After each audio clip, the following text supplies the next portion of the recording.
Entrevistar diversas fontes, pesquisar, apurar e fazer uma boa checagem são pontos fundamentais para garantir qualidade ao trabalho jornalístico. Unindo esses preceitos a uma narrativa diferenciada, surgiu o jornalismo literário, que vem ganhando destaque na imprensa mundial por conseguir atrair adeptos que fogem dos convencionais textos do jornal diário. Para discutir se é possível fazer este jornalismo diferenciado no dia a dia corrido das grandes redações, nós convidamos os jornalistas Guilherme Azevedo, editor do site Jornalirismo, e Jaqueline Lemos, professora de Conceitos e Gêneros Jornalísticos da Universidade São Judas Tadeu. Textos de qualidade versus deadline é um dos temas discutidos no Imprensa e Debate de hoje. Obrigada pela participação de vocês.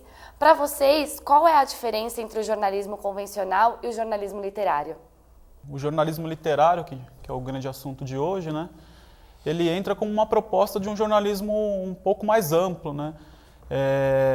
Eles pretendem trazer diversos pontos de vista, quer trabalhar uma linguagem mais aprofundada, né, uma linguagem que não seja uma linguagem nascida do manual de redação, né? Essa é uma possibilidade. A linguagem do jornalismo literário ela tem que trazer o personagem, ela revela o personagem, né? E no dia de hoje, fazer um jornalismo convencional, na verdade, é um pouco dar tiro no próprio pé, né? A gente vive hoje um mundo Wiki Notícias, né? Wiki News, né? E a gente entra em qualquer serviço desses, daí a informação está totalmente disponível, mas de uma forma não qualificada, né? Pouco importa saber que morreram 200, 100, 50, se não tiver um depoimento humano, né, tiver uma história por trás disso daí, né? Então o jornalismo literário entra para trazer esse lado mais humano mesmo, né?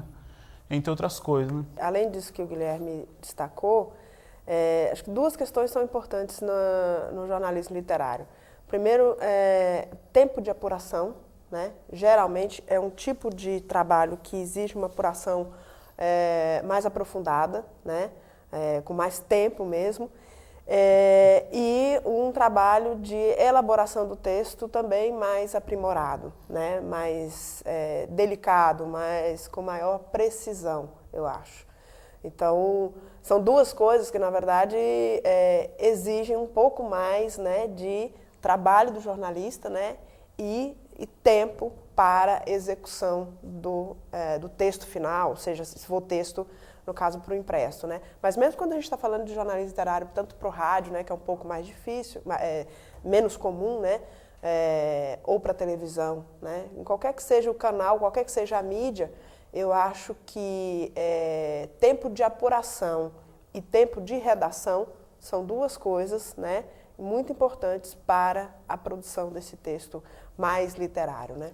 Vocês acreditam que as pessoas estão um pouco cansadas de ler o jornalismo convencional, aquele texto com lead super certinho? Você acha que elas pararam de procurar tanto esse texto e começaram a ir atrás do jornalismo literário? Eu acho que sim, né? O jornalismo convencional, tem sua validade na estrutura do lead, né? Privilegia uma informação mais objetiva, digamos mais objetiva, né? Mas não é a única forma de contar, né? O leitor precisa realmente de história com um sentido mais completo, né? Uma história tem capacidade de organizar na sua própria experiência, né? Quando me deparo com uma realidade diferente da minha, através do jornalismo, né? O jornalismo literário em si, eu consigo me aproximar dessa pessoa, me identificar com ela, né? E a gente está cansado, sim, né? Essa forma muito mecânica de olhar o mundo, né? Estamos cansados desde Dom Quixote, na verdade, né? Que já era uma coisa contra o mecanicismo do mundo, né? A gente está cansado, assim, o leitor está cansado, a gente quer buscar um outro tipo de texto, né? A gente quer liberdade, a gente quer inventividade, liberdade de olhar o mundo e reportar esse mundo, né? Numa linguagem que é livre, né? Tem que ser livre, né? Eu penso desse jeito, pelo menos. Tenho buscado isso desde o começo, eu trabalhei muitos anos na Folha de São Paulo, comecei lá como trainee, e aí a gente vai percebendo que a grande imprensa acaba se transformando numa grande máquina de desfazer sonhos, né? E eu acho que isso não é jornalismo, né? A gente escolheu o jornalismo porque era uma grande profissão no mundo, né? A gente quer contar história, a gente quer estar na rua, a gente quer se transformar. O jornalismo de transformação, que é o jornalismo literário, começa com uma transformação primeiro com a gente, né? É um modo de você atravessar a rua de si mesmo, como fala a Eliane Brum, né? Ela fala assim, ser repórter é ter a coragem de atravessar a rua de si mesmo para olhar do outro lado, né? Então a gente quer participar, fazer um texto diferente, quer estar no mundo, quer transformar o mundo. A gente não só faz jornalismo sem, né? Quando a gente foi fazer jornalismo quando tinha 17, 18 anos, eu queria realmente fazer alguma coisa que eu pudesse ter uma participação efetiva no mundo, né? E eu continuo, graças a Deus, buscando isso, né? Eu concordo com o Guilherme, mas acho assim, também que é importante a gente perceber que, na verdade, existem vários formatos de jornalismo. E a gente tem que, na verdade, ter a liberdade, os veículos deveriam apostar nessa diversidade, né? O grande problema que a gente viveu, acho que aqui no Brasil, de uma forma muito mais intensa, né, dos anos 80 para cá, né, agora que a gente começou, né, a ter um pouco mais de questionamento nos anos 2000, mas a gente viveu um problema muito sério que foi assim, uma excessiva padronização, né? E aí, não desmerecendo o valor do veículo, mas a Folha de São Paulo ela teve uma contribuição importantíssima para isso, né? Para esse aspecto negativo. Ela tem, evidentemente, uma contribuição muito grande para o jornalismo, mas quando o manual de redação da Folha se transformou numa espécie de bíblia do jornalismo, né? Primeiro internamente, né, quando fez-se uma pequena revolução dentro da redação para que todos se adequassem àquele modelo muito padronizado, né? E depois, quando aquele modelo ele ganhou força, ganhou visibilidade e foi copiado por todos os jornais diários brasileiros praticamente, então eu vejo, esse é o grande problema, porque um modelo se transformar numa questão hegemônica. Seria problemático se o jornalismo literário também se transformasse num modelo hegemônico e um único padrão, entendeu? Então, na verdade, deveria haver espaço para tudo. Isso que a gente está chamando aqui de jornalismo convencional, a gente denomina jornalismo convencional porque no sentido de opor ao jornalismo literário, né? Mas nem sempre a gente teve amarras tão profundas no jornalismo convencional. Eu acho que tem um momento histórico aí que essas amarras ficaram mais, né, fortes. Essa coisa dos manuais de redação, eles são importantes para você ter alguns parâmetros, mas esses parâmetro é uma coisa. A outra coisa é você ter cabresto. É norma, né? Outra coisa, né? Então são dois aspectos aí distintos da coisa. Então, a maioria das características atribuídas ao jornalismo literário, elas não deveriam também estar no jornalismo convencional? Se você pegar, por exemplo, as técnicas de redação do jornalismo convencional, pegar alguns clássicos aí, como Fraser Brown, por exemplo, ele fala dos vários tipos de lead. Tem lead descritivo, entendeu? Assim, você pode fazer, mesmo num texto mais convencional, você ter um ar de criatividade, sim. Não tenha dúvida. Não precisa ir tão longe, né? A questão, ela falou desse texto convencional, né? O que aconteceu é que a gente ficou muito preso à informação bruta, né? Tantos quilômetros de condicionamento, porcentagem, a gente ficamos escravos dos números e das declarações, né? Exato. Porque, primeiro que esse jornalismo acabou abandonando a descrição, né? E a descrição é fundamental, né? A descrição, ela traz o contexto, né? Traz o contexto do personagem, uma descrição, posso fazer uma descrição física, psicológica, me traz o personagem, ela não é aleatória, né? Quando eu faço uma descrição também de contexto, né? Eu levo elementos para o leitor, né? Descrevo o local que eu estou, como a pessoa é, né? Como é que ela se porta, né? Para eu dar o máximo de elementos possível para que o leitor tome sua decisão, né? Esse é um jornalismo, acho que, muito mais democrático, né? Porque tem porquê para você descrever e contar uma história mais completa, exatamente para o leitor pegar e depois ele decidir, né? Se dá mais caminhos, é uma pluralidade de caminhos mesmo, né? E para transformar um texto mais convencional num texto de jornalismo literário ou de jornalismo propriamente dito, né? Basta a gente sair um pouco do telefone, né? Porque assim, eu acredito que os repórteres também não quisessem fazer um texto que fosse só cartorial, parecia um texto de cartório. Não, ninguém quer fazer um texto desse jeito, eu acho, né? Que acontece que a gente ficou escravo acabou a observação no jornalismo, né? Então a gente não tem mais experiência, né? Como é que eu não sei que cheiro as coisas têm, não sei que gosto as coisas têm, não sei como uma pessoa fala, ou o tempo que ela silencia, né? Porque também silêncio é informação, né? Então a gente perdeu isso daí. Então a gente está informando sempre pela metade, né? Acho que um dos principais mandamentos do jornalismo é o pé na rua, né? Assim, básico, né? E se você... não é para o jornalismo literário, é um mandamento do jornalismo. Apurar e botar o pezinho na rua. Agora, isso tem se tornado quase uma exceção. Exceção, né? virou exceção. As redações, elas estão ocupadas com as pessoas penduradas no telefone. Né? Agora não é nem mais telefone, né? É e-mail. E-mail, MSN e tal. Você fazer uma entrevista por MSN, assim, não é que seja um pecado mortal e se você vai pro inferno, Se a pessoa estiver em Nova né? York, em um lugar muito distante, sei lá. Não tem outra solução, mas assim, na grande maioria das vezes, você tem que fazer a opção de ir às ruas, entendeu? Então, é isso que o Guilherme está falando mesmo. Se você não observa, se você não tem contato com a fonte, aí é difícil você fazer um texto com qualidades mais aprofundadas, entendeu? Vai sair o texto cartorial. O cartorial é só declaratório, né? Mas a gente percebe também, assim, essas condições de CNTP, né, condições normais de temperatura e pressão, só existem em laboratório, né? Então, assim, quando chegar, o pessoal que está chegando no jornalismo agora, vai chegar, eles têm que comprar uma briga mesmo, né? Vai ser uma briga com o editor, vai ser uma briga com os colegas, né? Uma briga no bom sentido, uma briga por espaço, né? Os grandes textos do jornalismo não nasceram de modo fácil, né? Vamos pensar nos sertões, né? Como foi difícil fazer os sertões, né? O Euclides da Cunha, não foi fácil, né? Não foi fácil, né?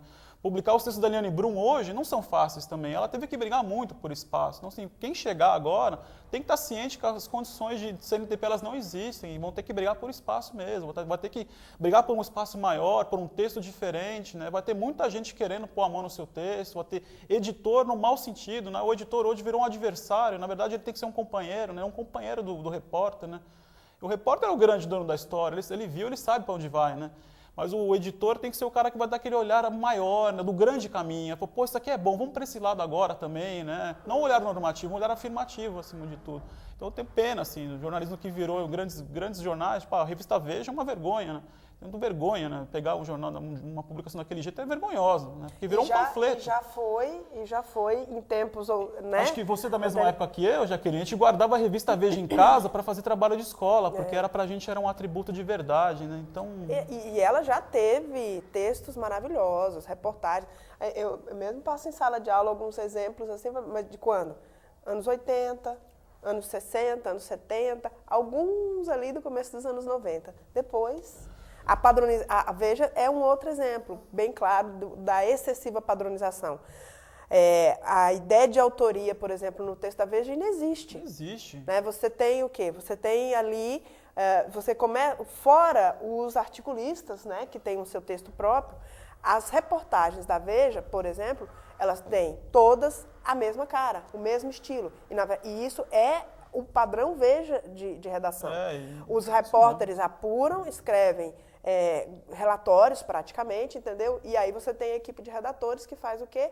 Vai dar o acabamento do texto. E o texto, ele tem a mesma estrutura. É uma estrutura muito eficaz, né? Não são textos que a gente pode falar assim, são textos mal feitos, não. Gramaticalmente, são muito bem articulados, tanto é que eles cumprem bem a função e a revista tem mais de 1 milhão de assinantes, né? Mas é um modo de operar que eu acho muito prejudicial, entendeu? O problema é que briga com os fatos, né? Também. A gente fala, briga com os fatos, né? Nem falando, né? briga com os fatos, só infelizmente. Questão, narrativa mesmo, né? Mas fora a postura editorial, que acho que nem é o caso aqui. Obrigada. O Imprensa e Debate vai para um breve intervalo e volta daqui a pouco para falar mais sobre a qualidade dos textos jornalísticos na correria do dia a dia das grandes redações.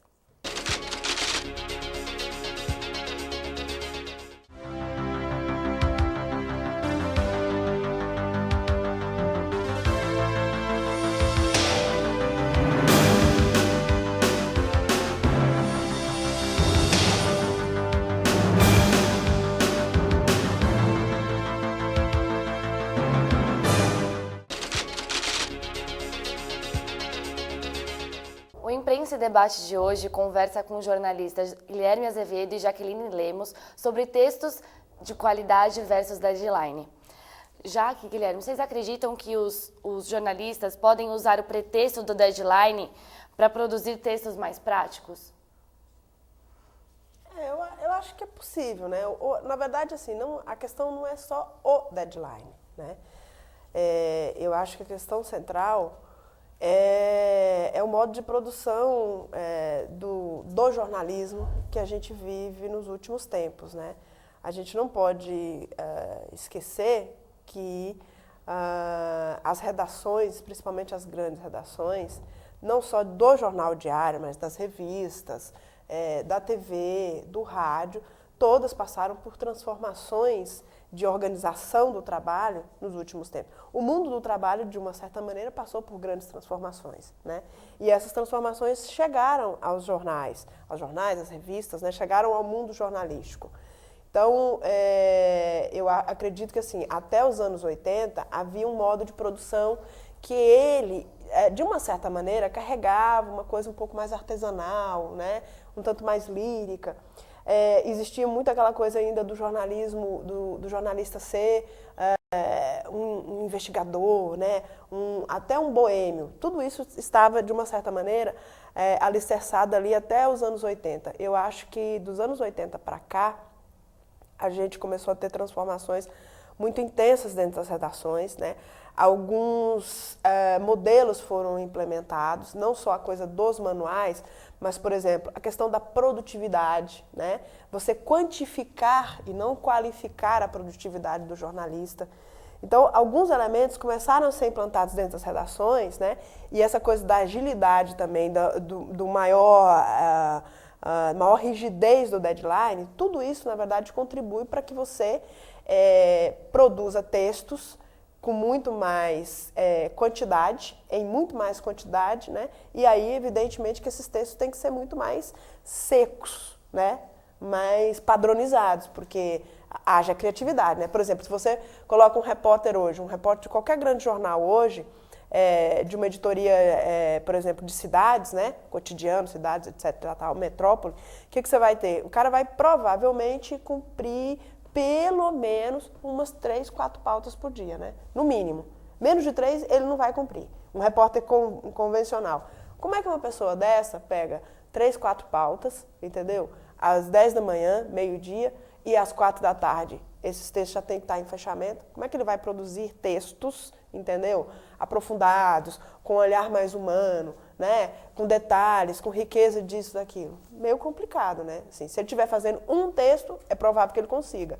Agora, com 3, 4, difícil. Então, aí ele vai para a solução dos manuais, né? As soluções que estão prontinhas, né? Não sei se o Guilherme concorda com o que eu... Ficou um pouco mais difícil de fazer um jornalismo no qual a gente acredita, por causa das amarras, por causa do deadline mais enxuto mesmo. Hoje os jornais trabalham com edição nacional, com edição São Paulo, edição nacional, né? Então fecha uma edição cedo, outra um pouco mais tarde, né? E os prazos ficaram mais apertados também, né? Mas eu acho que mesmo assim, eu acho que é possível, né? Desde que você realmente compre essa briga que eu falei antes, né? De fazer um jornalismo diferente mesmo, dizer assim, pô, não dá para fazer esse texto desse jeito, tem que fazer outro caminho. Alguns textos, ícones do jornalismo literário, Eliane Brum, Marcos Farma, Ricardo Couto, né? Muitos dos textos deles nasceram no jornal diário. Eles saíram para a rua, surgiu uma pauta X, né? A Eliane Brum conta mesmo que muitas das pautas, ela assim, pautava ela para fazer cobertura de prefeitura, né? Ela saía para a rua, de repente, no meio do caminho, ela descobriu outra coisa e largava aquela pauta e ia atrás desse assunto. Né? Então, o repórter, quando vai para a rua, ele é dono do seu tempo. Né? Na verdade, ele é o dono do seu tempo. Assim, lógico que tem um monte de gente que vai querer interferir, não tem condição normal, tá? Mas você vai ter que comprar uma briga mesmo. Né?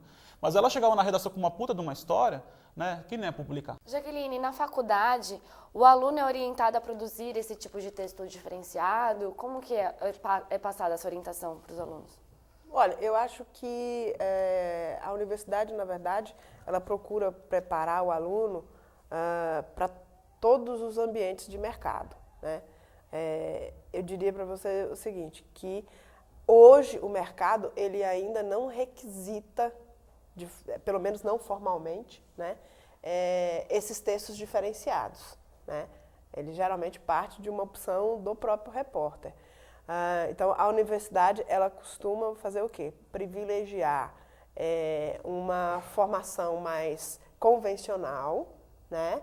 E, aliado a isso, você vai inserindo essa discussão desses textos mais diferenciados, né?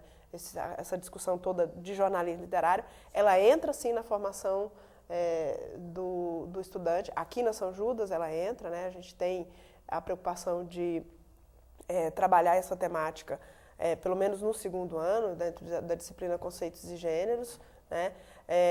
Eu conheço outras instituições que também trabalham, têm essa preocupação, mas eu diria que ela não é uma preocupação central, né? Assim, o aluno ele é muito mais formado para um texto que, né, digamos assim, está hegemônico dentro do mercado, né? Essa formação ela existe, essa preocupação existe, mas ela entra como um adicional.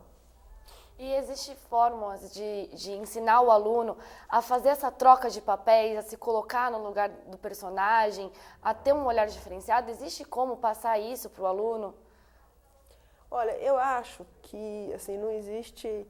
O processo do ensino, ele é um processo bastante lento e, na verdade, ele depende muito do aluno, né? Uma coisa que eu percebo e que eu vejo muito nos nossos alunos, não só os alunos daqui, né, mas assim, eu acho que existe um aspecto negativo na minha avaliação aí das novas tecnologias, que é assim, a dificuldade que os alunos têm de botar o pé na rua, entendeu? De querer viver a realidade, de fato, entendeu? As pessoas estão muito acomodadas na coisa, eu sento na frente do computador e faço pesquisa, entendeu? Parece que assim, o Google e a Wikipedia viraram assim, o grande, né, a grande porta para tudo. Então, assim, onde você buscou essa informação? Não, foi ali no Google, entendeu? Assim, como se tudo passasse por uma busca na internet, né? Eu acho que está faltando curiosidade, entendeu? Se for para ensinar alguma coisa, a gente deveria poder ensinar assim, olha, instigar a curiosidade, a vontade de conhecer. Talvez essa seja a principal característica que a gente precisa despertar no aluno, porque assim, as outras coisas são decorrentes na minha avaliação, né? Se você não tem curiosidade, não tem vontade de conhecer, não tem vontade de ir, cheirar, investigar, não sei o que, apurar, não vai sair texto criativo, não. Porque o texto criativo não é uma questão, não é um dom divino, né? Ele é resultado de apuração, né?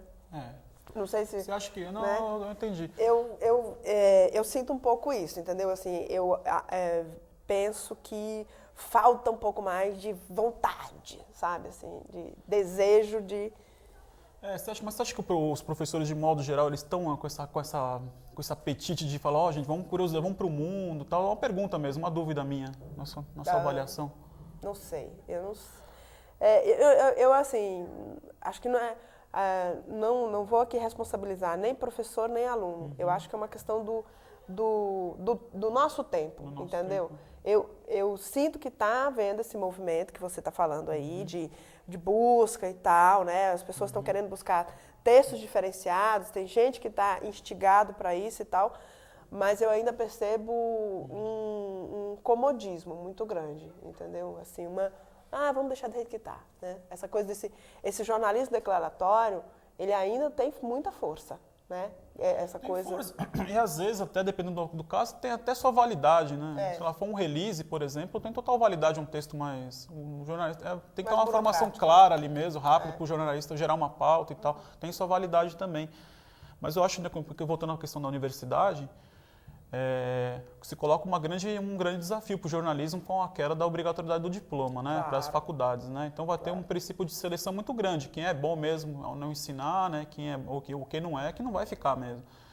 Mas eu acho, de modo geral, as faculdades de jornalismo, elas ficaram no meio termo entre assim, preparar para o mercado e uma dúvida se tem que dar conteúdo ou não, né?